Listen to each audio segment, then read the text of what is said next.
యేసు రక్తమే జయం పరిచర్య. Praise the lord. జనవరి 17వ తేదీ 2025. ఈరోజు దేవుని వాక్యము. వారి తలల మీద నిత్యానందముండును, వారు ఆనంద సంతోషములు గలవారై వచ్చెదరు, దుఃఖమును నిట్టూర్పును ఎగిరిపోవును. యెషయా గ్రంథం 35వ అధ్యాయం 10వ వాక్యము. అవును క్రీస్తునందు ప్రియులారా, ప్రవక్త అయినటువంటి యెషయా ద్వారా ప్రభువు యొక్క ఆగమనమును గూర్చియే ఈ ప్రవచనము. సడలిన చేతులను బలపరచుడి, తొట్రిల్లు మోకాళ్లను దృఢపరచుడి, తత్తరిల్లు హృదయంతో ఇట్లనుడి, భయపడక ధైర్యముగా ఉండండి, ప్రతిదండన చేయుటకై మీ దేవుడు వచ్చుచున్నాడు.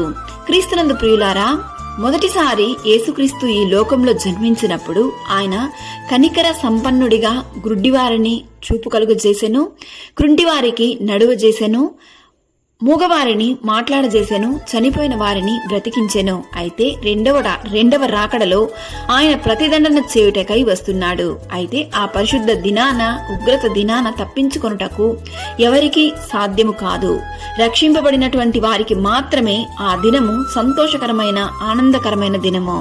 ఈరోజు ఈ వాక్యం వింటున్న ప్రియ సహోదరి సహోదరులారా, క్రీస్తు యొక్క రక్షణను అంగీకరించి పశ్చాత్తాపంతో మారు మనసు కలిగి ఆయన సన్నిధికి వచ్చిన ఎడల అందరూ రక్షింపబడుదురు. దేవుని నమ్మిన ప్రతి బిడ్డల వారి తలల మీద నిత్యానందముండును, దుఃఖమును నిట్టూర్పును ఎగిరిపోవును. ప్రతి ఆశీర్వాదములు, దీవెనలు దేవుడి దినాన ప్రతి ఒక్కరికి దయచేయును గాక. ఆమేన్. God bless you.